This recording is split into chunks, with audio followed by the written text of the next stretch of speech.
ज़कात वक्त से पहले निकाल दें। अब वक्त तो आ ही गया, वक्त से पहले क्या, पहले अशरे में ज़कात निकाल दें, जितनी भी अल्लाह तौफीक दे ज़कात निकाल दें, पहले ही निकाल दें ज़कात, ताकि जिनको ज़कात मिल जाए, जिनको ज़कात मिल जाए वो लोग त्यौहार की तैयारी कर लें, कपड़े ख़रीद लें, इफ्तार और सहरी के अखराजात उनके पूरे हो जाएं। मैं यहाँ बस बात ख़त्म करते करते एक पैगाम छोटा सा देना चाहता हूँ कि मालेगांव में आजकल जो ज़कात देने की एक नुमाइशी सिस्टम ईजाद की गई है, मुझे उससे सख्त तकलीफ़ है और मैं चाहता हूँ कि लोग इस पर तवज्जो करें। आजकल जो ज़कात दे रहे हैं ये नाम निहात सेठ लोग, इनके घर के आंगन में कतार लगती है और कतार लगाकर पहले ये टोकन देते हैं, टोकन, और फिर उसके बाद टोकन ले जाओ कतार लगा के, ताकि पूरे मोहल्ले में चर्चा हो कि फलां सेठ साहब ज़कात बांट रहे हैं। फिर वो टोकन लेकर के आओ, फिर 50-50 और 100-100 रुपये लेकर जाओ। ये कोई ज़कात भी?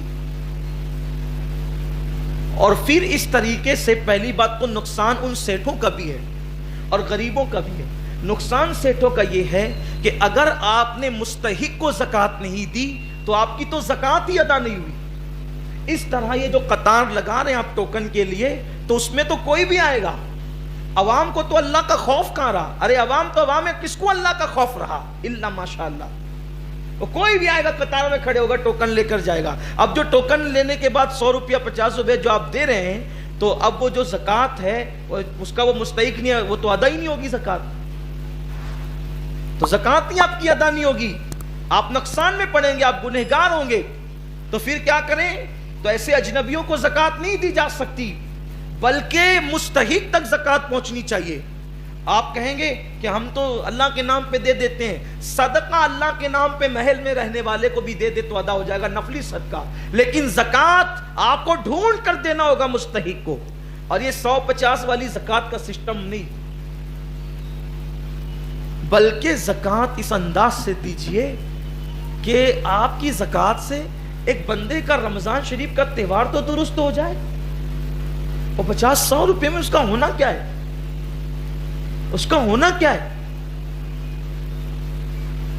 बल्कि बेहतर तरीका यह है कि अपनी ज़कात के 3 हिस्से कीजिए। एक हिस्सा रिश्तेदारों में दीजिए, एक हिस्सा आम मोमिनीन को दीजिए, और एक हिस्सा मदरसों में जो दीनी तालीम के लिए चल रहे हैं वहां दिए जाएं, ताकि सब तक पहुंच सके।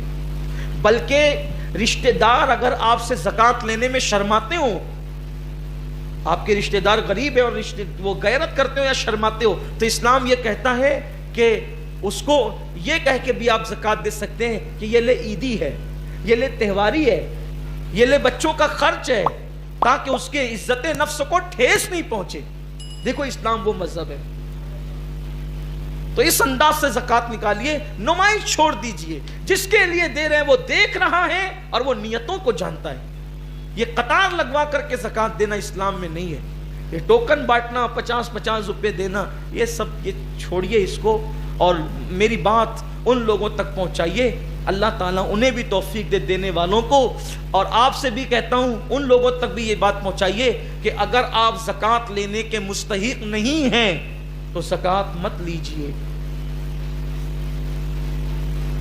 अगर सेठ आपको लूम चलाने की वजह से हक रज़ा के नाम पे ज़कात देता है, आपके पास तो सैमसंग का 50,000 का मोबाइल है, आपके पास तो 80,000 की बाइक है, आपका खुद का मकान है, आपने ईद पर 5 ड्रेस सिलाने के लिए खरीद ली हैं, अब आप कैसे ज़कात ले सकते हैं? आपका ज़कात लेना भी नाजायज़ हुआ और उसका आपको देना भी नाजायज़। सेठ हक रज़ा के नाम पे ज़कात इसलिए दे देता है ताकि उसका पैसा बच जाए कि मजदूर को तो पैसा मिल ही रहा है और मेरा पैसा बच जाए, क्योंकि ज़कात तो किसी को भी देना है तो चलो मजदूर को दे दो। हर मजदूर ज़कात लेने के काबिल नहीं होता, तो हक रज़ा आपका हक है, आप वो लीजिए। लेकिन ये कहिए कि भाई मैंने ज़कात नहीं लेना, मैं ज़कात का मुस्तहिक नहीं हूँ। ये चीज़ों का आप ख्याल करें और ये बात याद रखें, यार अल्लाह देता है तो ख़त्म नहीं होता है, بندوں کا دیا ہوا تو ایک نہ ایک دن ختم ہونا ہے، اس لیے بندوں کی آس چھوڑو، اللہ سے آس لگاؤ، اور وہ نوازنے والا ہے، وہ جس کو دیتا ہے بے حساب عطا کرتا ہے۔